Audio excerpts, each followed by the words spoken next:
Well, howdy there, Internet students. Mr. Hermanson again. Today we're going to talk about the real way that banks pay interest when you have a savings account or an investment, and it's called compound interest. What happens is you earn a certain rate of interest, a percent, and that adds on to your principal, so you have a new principal that's a little bit higher, and then your next rate, the next amount of interest is based on that new um, amount, the new principal. So just to kind of help you understand this for a second, pick one of these two options. Would you rather have a check for $1 million today? You could just go and spend it on whatever you want. Or would you rather have, I give you a penny today, 2 pennies tomorrow, 4 pennies the next day, and so on, so that each day for the next 30 days you will receive twice as many pennies as you received the day before. Of course, you're going to have to wait 30 days to get all of your pennies this way, where in option one, you can just take the check for $1 million. So go ahead and circle what you would choose. And then I'll try and explain how many pennies you would have.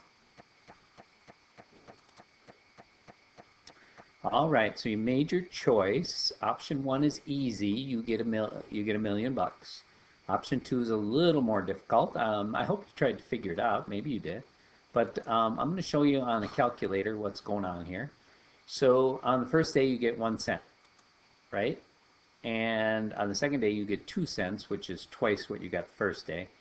On the third day, you get twice what you had on the second day. On the fourth day, you get twice what you had on the third day, and so on. So here's what I'm going to do. I'm going to multiply that by 2. And then I'm going to multiply that by 2 again. Now this is how much you would get on the third day, 4. Now every time I hit equals, this is how many pennies you would get on the next day. So on the fourth day, fifth day, sixth day, seventh day, eighth day, ninth day, 10th day, 11, 12, 13, 14, 15, 16, 17. Now you guys might think you're getting a lot of money here, but actually this is pennies, so this is like $655 you're getting on this day. But you'll notice that the numbers are, now we're over 1,000,000 pennies, which is like $10,400, something like that. And it keeps going higher. Now, you also have to remember that you add all the pennies that you got on the previous days. So it turns out I have a little formula for that. I'm not going to explain how I got it. That's something that you'll learn how to figure out when you're in high school. But the formula looks like this. To figure out how much you'll have on any given day, you're going to take 2. And so since you're multiplying by 2, you guys can understand that you're going to need an exponent for this, right? So you do 2 to the 30th power.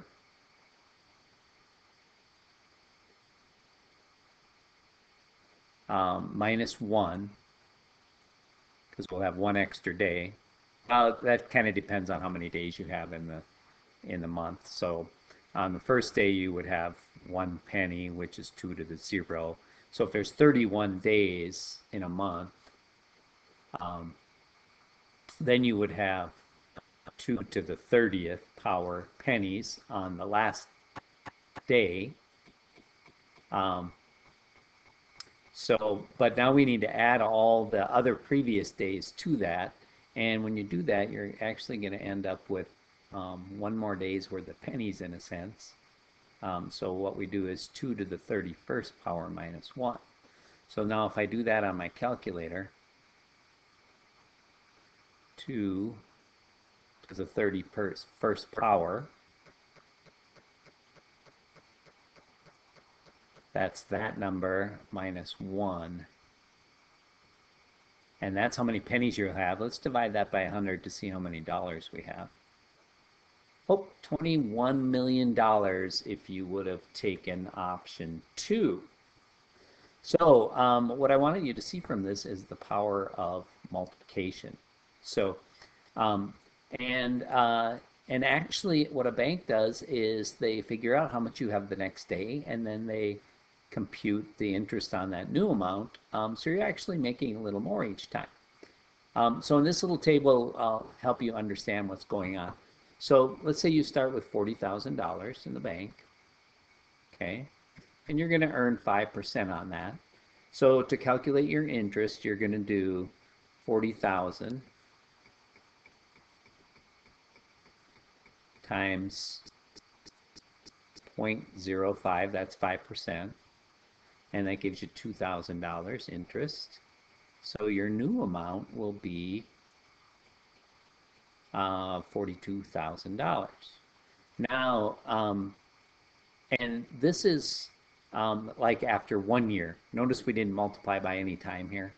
But now instead of taking my original amount times my interest rate for the number of years, I'm going to take that new amount that I have now, this $42,000, and I'm going to multiply that by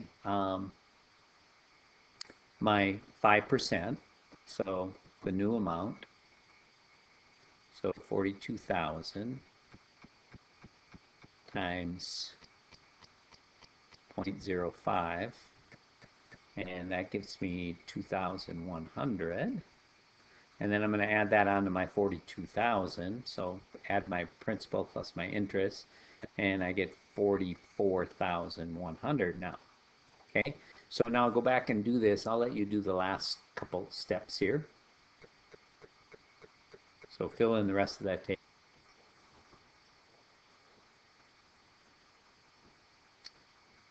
So now imagine if we were just doing simple interest. With simple interest, you would have just taken 40,000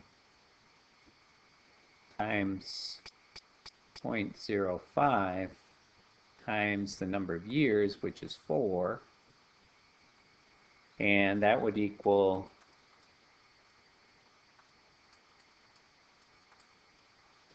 8,000. So your balance would be 4,800. So by doing this every year, you can see that you end up with quite a bit more money, $620. And actually, banks compound the amount either daily or continuously, so it even adds a little bit more to this. And there's some mathematics that we can use to help us with that. Okay, and we'll talk about that. So we have a new formula. Well, here, let me go back and explain how I would have done this last problem, and then that'll help you understand the formula a little bit more. If you take this number here, 4,200, and divide it, 42,000, and divide it by the original amount, 40,000, we can see how many times bigger it is. And it'll come out to be an interesting number for you, I think. It's 1.0 times 5 times bigger, which kind of makes sense that if you take this 40,000 times 1.05, you get the balance, the new balance. And if you think about the significance of multiplying by 1, that'll get, when you multiply 40,000 times 1, you get 40,000. When you multiply by 0.05, you get 5% more. So in a sense, this is saying that we're going to get 105% of our original. So multiplying by 1.05 works pretty good. Now watch how we can use that. So if I start at 40,000 and I multiply that, try that again, 40,000, and I multiply that by 1.05, now I'm just going to move my calculator over so you can see those balances. 0.05. So notice I got this number, 42,000. Now watch what happens when I press equals, so I multiply by 1.05 again. Now I get the second balance. When I multiply by 1.05 again, I get the third balance, and when I multiply by 1.05 again, I get the last balance. So so there's a little multiplier you can use, like like a base of an exponent. And then the number of years is just how many times you want to multiply by that, the exponent. Okay? And so now when I show you this formula, you might recognize that. So see here the power right there? That is the number of years. This 1 plus the rate, and the one we just did is 1 plus 0.05, which equals 1.05, which is a number that will give you 5% more each year.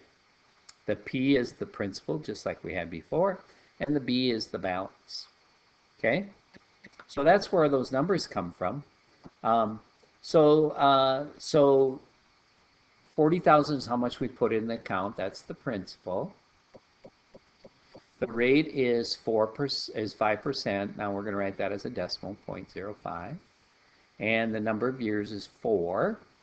So the balance is equal to, I'm just going to write this new formula right here, 1 plus r to the n power. Okay, and we have all those things we need.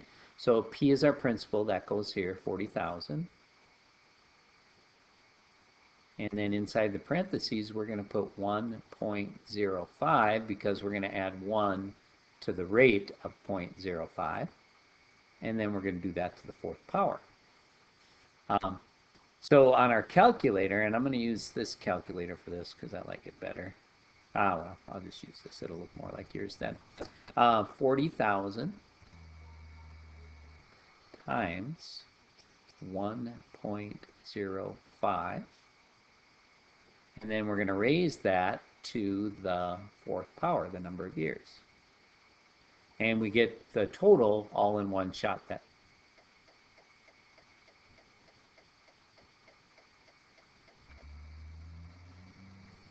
All right, so let's try a new problem.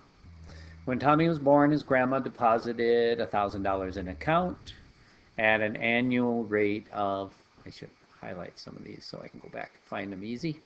That makes sense.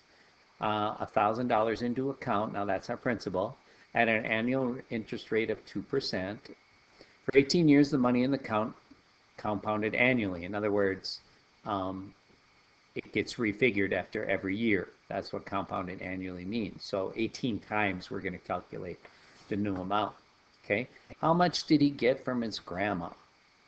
All right.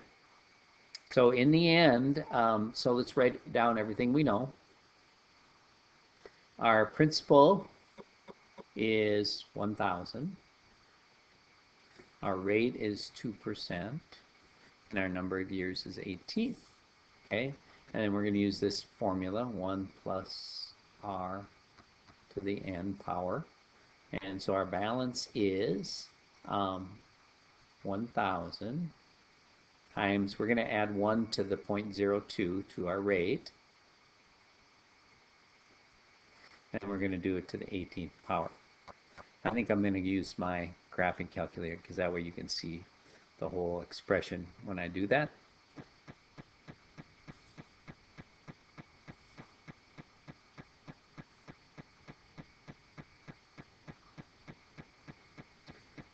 That's why these calculators are cool. And then if you make a mistake, you can go back and check them. So, so I'm going to do my principal 1,000 times 1.02. And then I'm going to raise that to the 18th. So the expression looks just like that. And so that amount will be $1,428, and if we round it to the nearest penny, 25 cents.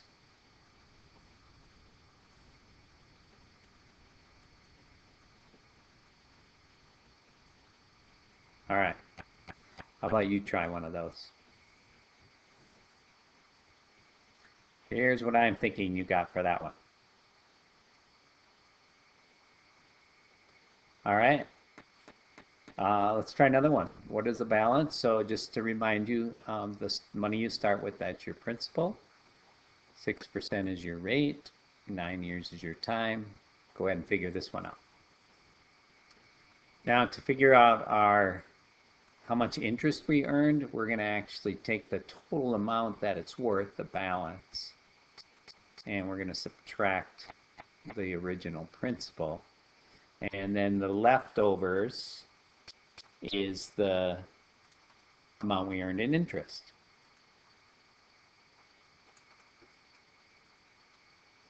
Which is $3,102.66. All right. So I'll get you started on this challenge, and then you can try it, and I'll show you how to get the answer when you're done.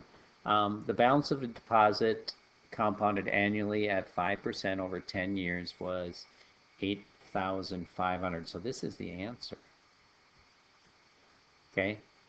We were wondering what we started with. What's the principal? We know the rate is 0.05, and we know that the number of years is 10.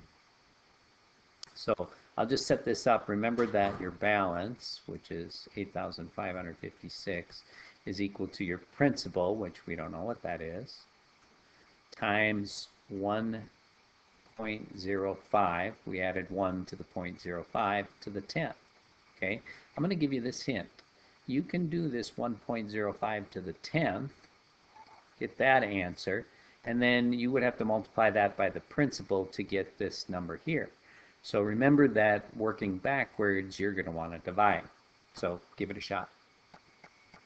All right, so if you did that right, I got $5,252.64. And I'm going to show you how to do that just in case you didn't get that.